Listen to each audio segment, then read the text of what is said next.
முதலமைச்சர் திரு மு.க. ஸ்டாலின் அவர்கள் உரை நிகழ்த்தி வருகின்றார்கள். மருத்துவ பணியாளர் தேர்வாணையத்தின் மூலமாக தேர்ந்தெடுக்கப்பட்டவர்களுக்கு நியமன ஆணைகளை வழங்கியிருக்கிறார். அதற்கு பிறகு அவர் நிகழ்த்தக்கூடிய உரையை பார்க்கலாம்.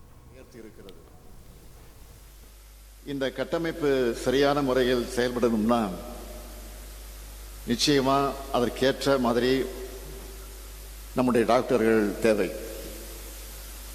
அதுவும் அரசாங்க மருத்துவமனைக்கு வரக்கூடிய ஏழை எளிய கிராமப்புற நோயாளிகளை, கர்ப்பிணி பெண்களை, குழந்தைகளோட உடல் நோய்களை மட்டுமல்ல, அவங்களுடைய மனநிலை, புறச்சூழல் இதையும் புரிந்து கொள்ளக்கூடிய டாக்டர்கள் தேவை. கிராமத்திலிருந்தும் சின்ன சின்ன நகரங்களிலிருந்தும் டாக்டர்கள் உருவானதான் அனைத்து தரப்பு மக்களுக்கு நல்ல முறையில் சிகிச்சை கிடைக்கும். அதை புரிஞ்சுக்கிட்டு தான் முதல் தலைமுறை பட்டதாரிகளோட மருத்துவ படிப்புக்கான கல்வி கட்டணத்தை அரசாங்கமே ஏற்றுக்கொள்ளும் என்கிற மகத்தான திட்டத்தை கொண்டு வந்தவர் நம்முடைய முத்தமிழறிஞர் தலைவர் கலைஞர். இன்றைக்கு சின்ன சின்ன நகரங்களில் இருந்து கூட இத்தனை டாக்டர்கள் உருவாகி இருக்கீங்கன்னா அதுக்கெல்லாம் வித்திட்டவர் முத்தமிழறிஞர் தலைவர் கலைஞர் அவர்கள்.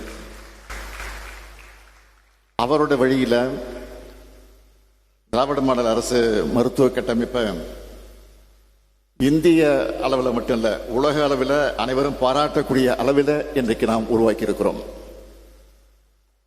மக்களை தேடி மருத்துவ திட்டம் தமிழ்நாட்டில் இருக்கக்கூடிய கோடிக்கணக்கான மக்களுடைய நலன்கள் அக்கறை செலுத்தி அவங்களுடைய வாழ்நாள் நீட்டிச்சிருக்கு. இன்னுயிர் காப்போம் நம்மை காக்கும் 48 பல உயிர்களை காப்பாற்றி அவங்களையும் அவங்க குடும்பத்தினரையும் நிம்மதியா வாழ வச்சுக்கிட்டு இருக்கு.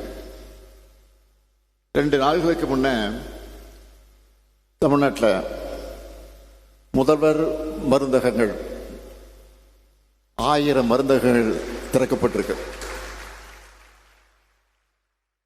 மக்களுக்கு அவசியமான தேவைப்படக்கூடிய மருந்துகள் மிகவும் மலிவான விலையில கிடைக்க அந்த சூழ்நிலை ஏற்படுத்தியிருந்து முதல்வர் மருந்தகங்கள் இன்றைக்கு இயங்கிக் கொண்டிருக்கிறது. இந்த மாநிலத்தில் இருக்கக்கூடிய ஒவ்வொருத்தருக்கும் உரிய சிகிச்சை கிடைக்கணும். அவங்க நோய் குணமாகி நல்லபடியா வாழணும்னு திராவிட மாடல் அரசு பல திட்டங்களை கொண்டு வந்தாலும் அதையெல்லாம் செயல்படுத்தணும்னா உங்களை போன்ற டாக்டர்களின் பங்களிப்பு தான் அதில் ரொம்ப ரொம்ப முக்கியம். டாக்டர்கள் இல்லாம, அதாவது நீங்க இல்லாம நிச்சயமா சொல்றேன், இந்த திட்டங்கள் எல்லாம் இல்லை. மருத்துவத்துறையினுடைய மற்ற பணியாளர்கள் இல்லாம இந்த திட்டங்கள் நிறைவேற போறதில்லை, வெற்றியும் கிடைக்க போறதில்லை. உங்களுக்கு இன்றைக்கு முதலமைச்சர் என்ற முறையில் நான் பணி ஆணைகளை வழங்கப் போகிறேன். ஆனா நீங்க செய்ய போறது சாதாரண பணியோ வேலையோ அல்ல, மக்களின் உயிர் காக்கும் சேவை, சமுதாயத்திற்கான மிகப்பெரிய தொண்டு. இந்த இடத்தை அடைய நீங்க எத்தனையோ இரவுகள் கண் விழிச்சிருப்பீங்க, பொருளாதார நெருக்கடிகளெல்லாம் சந்திச்சிருப்பீங்க. எல்லாவற்றையும் கடந்துதான் இங்கே நீங்கள் எல்லாம் வந்திருக்கீங்க. உங்க எல்லோருக்கும் என்னுடைய மனமார்ந்த வாழ்த்துக்கள்.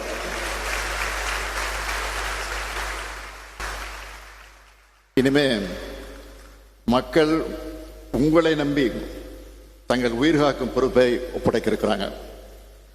அவங்க நம்பிக்கை நிறைவேற்றுற அளவுக்கு உங்களுடைய சேவை அமையட்டும்.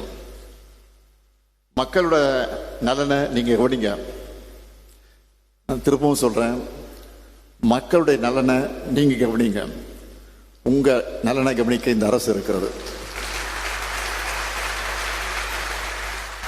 மீண்டும் மீண்டும் சொல்றேன், மக்களுடைய நலனை நீங்க கவனிங்க.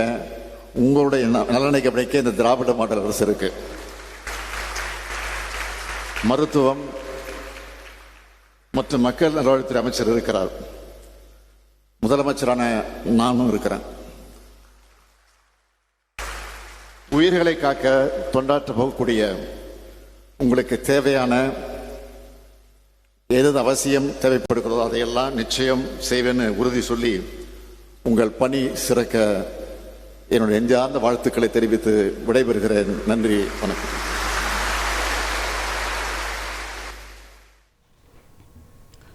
மருத்துவ பணியாளர்களுக்கு நியமன ஆணைகளை வழங்கி முதலமைச்சர் திரு மு.க. ஸ்டாலின் அவர்கள் உரையாற்றியதை பார்த்தோம். நீங்கள் மக்கள் நலனை மட்டும் கவனியுங்கள், உங்கள் நலனை நாங்கள் பார்த்துக்கொள்கிறோம், அரசாங்கம் பார்த்துக்கொள்ளும் அப்படின்னு முதலமைச்சர் அவர்கள் பேசிய காட்சிகளை பார்த்தோம்.